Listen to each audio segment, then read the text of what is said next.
ফটোশপে passport size ফটোর border কিভাবে দেবেন।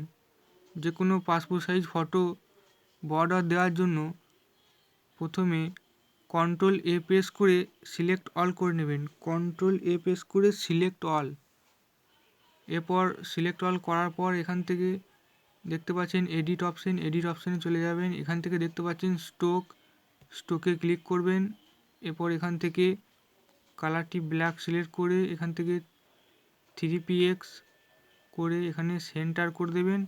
এরপর এখান থেকে ওকে করে দিলেই দেখতেই পাচ্ছেন স্টোক হয়ে গেছে চারদিকে।